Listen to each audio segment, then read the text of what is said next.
An 81-year-old Vietnam veteran stopped at a gas station for coffee. A drunk biker slapped him in front of everyone. No one helped. No one stepped in. But 22 minutes later, the parking lot was filled with motorcycles, led by men wearing patches no one dared question. What happened next silenced the entire town. The old man had just finished wiping the windshield of his dusty 1986 Chevy when the biker's boot scraped the pavement behind him, loud enough to make heads turn, but not loud enough to warn him what was coming. 81-year-old Walter Walt Granger, Vietnam veteran and two-time Bronze Star recipient, didn't see the slap coming until the leather-padded hand cracked across his face, with the wet smack of insult and force, knocking his VFW cap sideways and nearly sending him sprawling against the gas pump. Yet he didn't fall, didn't flinch, didn't even raise his voice, just blinked once as the sharp taste of blood rose in his mouth and the parking lot went dead quiet.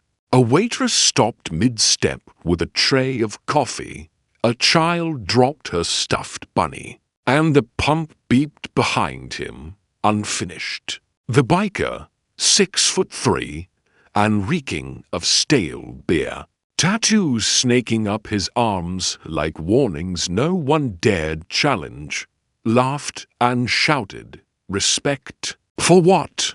For running away from the real fight. And his gang for other bearded, leather-vested riders leaning against bikes that gleamed like chrome threats snorted, as if humiliating the old man had become their roadside entertainment. But they didn't know what they had just done, didn't know who this man really was, didn't know that Walt's silence wasn't fear but restraint. A discipline forged from crawling through rice paddies with bullets screaming past his ears, while dragging wounded comrades through mud and shrapnel. Didn't know that this gas station sat just outside Fort Sheffield, where he had once trained soldiers half their age and saluted flag-draped coffins heavier than guilt. The first witness to move was the teenage clerk inside,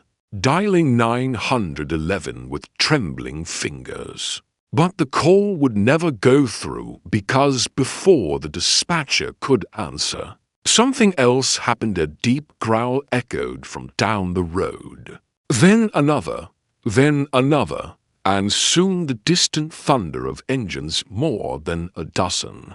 No, 24 grew louder, closer, until the biker turned his head and squinted down the sunlit highway where, emerging like ghosts from heat haze, came a formation of motorcycles led by a single black Dodge Ram, American flag rippling behind it, followed by bikes in tight formation, some carrying flags, some bearing military patches, all roaring toward the station like judgment-wearing denim.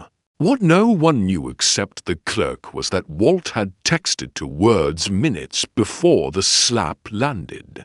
"Need backup," and those two words were all it took. Because Walt wasn't just any veteran, he was founding member of the Iron Valor Brotherhood, a group of combat vets who rode together not for fun, but for loyalty, for memory, for the brothers they left behind. And today, they were already en route for Memorial Weekend when the call came through. The first bike to stop skidded just inches from the drunk biker's boots, and the rider 6'5", arms like steel cables, scar down one cheek, dismounted without a word, eyes locked on the man who had dared raise a hand to Walt. Then the rest arrived, surrounding the station like a living wall of leather, steel, and silence. The only sound the steady ticking of cooling engines and the nervous shifting of boots. From the now sober biker gang. "You messed with the wrong ghost," one of the Iron Valor men said coldly, then turned to Walt, who was still standing, blood at the corner of his mouth, eyes narrowed not in rage but disappointment, the kind that cuts deeper than any threat.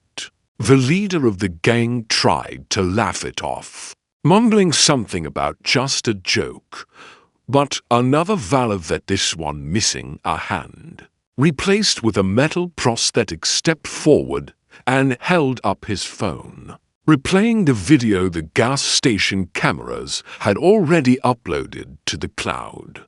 A high-def capture of the slap, the laughter, the shame.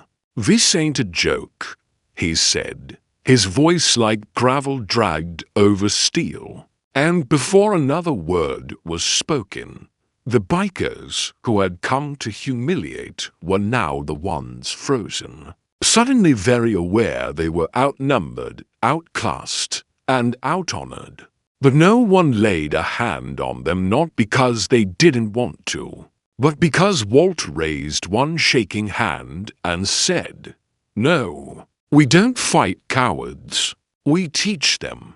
And with that, the Valor riders moved aside and made a lane, a single path toward the exit, and one by one, the gang mounted their bikes and left, no engines revving, no glares thrown back, just the deafening echo of shame behind them. But the story didn't end there. In fact, it was only beginning, because the footage went viral within hours, uploaded by the clerk, shared by veterans groups across the country, captioned, "He stood alone," until he didn't, and suddenly millions knew Walt's name, knew what had happened, knew that dignity doesn't retire at 81, and that courage isn't loud, it's steady. Media trucks showed up the next morning, but Walt refused all interviews, only saying, "I've buried louder men," until the governor called, then the Secretary of Defense, then the President himself, all wanting to recognize a moment that reminded a fractured country of the price of disrespect. The gas station painted a mural of Walt saluting. Donations poured in for veteran shelters under his name, and the Iron Valor Brotherhood received thousands of applications overnight.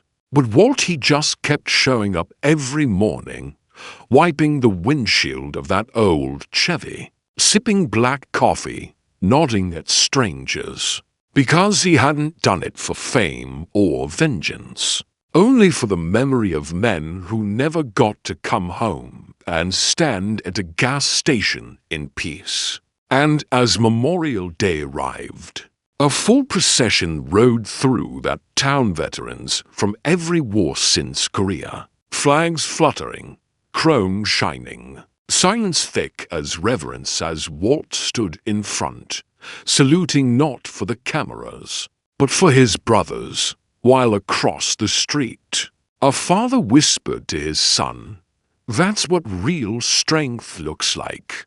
And somewhere in the crowd, a young man, once part of that mocking gang, removed his leather vest, walked across the street, and stood beside Walt with lowered head, saying nothing but meaning everything, because sometimes the loudest apology is the one spoken in silence. And so it was that one slap, a moment of cruelty, in a parking lot, sparked something no one could have predicted, a reminder that honor may be quiet, but it never disappears, and that a single act of decency, held firm in the face of ridicule, can awaken a brotherhood sleeping just beneath the noise of modern life, roaring back not with violence, but with presence, with unity, with purpose, and above all, with respect.